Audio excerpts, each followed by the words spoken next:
Today, we're diving into a major story where the power of a country is clashing head-on with international justice. It's a huge legal and political drama playing out in the Philippines, and honestly, the ripples could be felt all over the world. Things really kicked into high gear back in March 2025. That's when former Philippine President Rodrigo Duterte was arrested. He's now being held at The Hague, which is the home of the International Criminal Court. And that has set the stage for a trial that's, well, completely unprecedented. And the story just keeps getting bigger. The International Criminal Court, you'll hear it called the ICC, has now officially named two very powerful, currently serving senators, that's Ronald Dela Rosa and Christopher Go, as alleged co-perpetrators. So what's the link here? How do you connect a former president with two sitting senators? Well, according to the ICC prosecution, it all comes down to something they call the common plan. We're going to break down exactly what that plan supposedly is and why it's at the absolute center of this whole case. Okay, so let's get to the heart of this. The ICC's latest move isn't just some minor update. No, this is a foundational accusation that could completely change the political game in the Philippines. The date you really need to remember is February 13th, 2026. This was the day the ICC's prosecutor's office dropped its document containing charges. And in it, they formally alleged that Senators Dela Rosa and Go were essential pieces of a systematic campaign that the court classifies as crimes against humanity. Now, to really get the weight of these charges, we've got to understand the legal thinking behind them. The entire case the prosecution is building, it all hinges on this idea of a common plan. The whole thing is built on this really powerful legal idea called indirect co-perpetration. Think of it like this. In international law, you don't actually have to be the one pulling the trigger to be held responsible.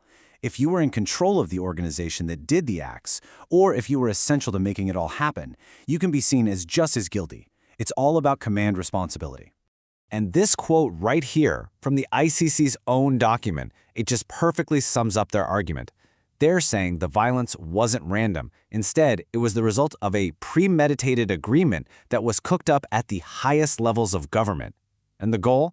To neutralize suspects.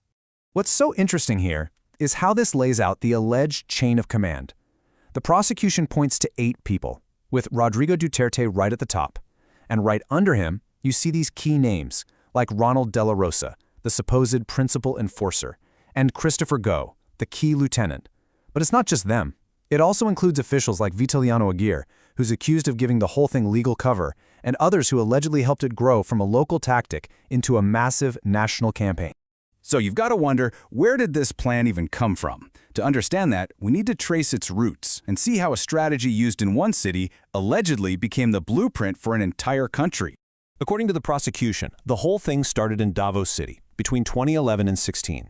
They claim a Davao model was created and tested there using a group called the Davao Death Squad.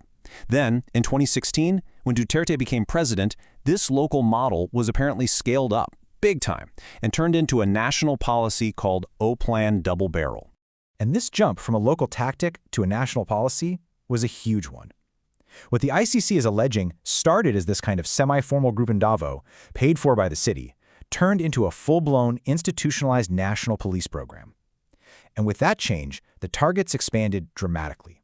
From just local criminals in one city to drug suspects all across the entire country, with all the resources of the national government behind it. So you might be asking yourself, okay, but what is all this based on? Well, a huge piece of the ICC's case seems to come from the testimony of 2 really important whistleblowers. First, there's Edgar Bato, a self-confessed hitman. He gave a chilling view from the street level. And then there's Arturo Las Cañas, a retired senior police officer, who provided a look at the command structure, explaining how the orders were supposedly passed down. All right, let's zoom in a bit on the 2 men at the center of all these new accusations, Senators Ronald Dela Rosa and Christopher Go. This quote here, it really captures Senator Dela Rosa's public stance. He says he's seeking justice, but at the same time, he's vowing that he won't let them arrest him. It's a statement that just highlights the massive political and legal tensions we're talking about. But the ICC? They're telling a completely different story. They've called him the principal enforcer. I mean, he was the police chief of Davao City, and then for the whole country, so he was the public face of the campaign. In the prosecution's view, his role wasn't just helpful. They argue it was essential to the whole operation. Now, the case against Senator Bong is really interesting. because it's not about some official command position. Instead, the ICC's argument is all about what they call the power of proximity. Basically, the incredible influence they say he had just because he was so close to the president. As Duterte's aide for a very long time, Go is alleged to have been the administrative pivot. The prosecution is claiming he controlled the flow of information, that he coordinated approvals for operations, and that he had significant de facto authority. What that means is he had real power, even without an official title. And that's a huge point that's apparently backed up by whistleblower testimony. Look, none of this is happening in a bubble. These accusations are sending massive shockwaves through the Philippines, both politically and legally. It's pushing the entire nation to a real crossroads. And you have to remember, all of this is going down while former President Duterte himself is in detention. His legal team has tried to argue against it, citing health and age, but the court has repeatedly said he is fit to stand trial. That ruling is basically a green light for this entire case to move ahead. This has just sparked a huge debate inside the Philippines. On one side, you have people arguing that the country's own laws don't have a clear way to just surrender its citizens to the ICC. They see it as an attack on their national sovereignty. But on the other side, you have a 2021 ruling from the Philippine Supreme Court itself, which basically said the nation is still obligated to cooperate with the ICC for any crimes that happened when it was still a member. So, what should we be watching for? Well, the first big date is the confirmation of charges hearing on February 23rd.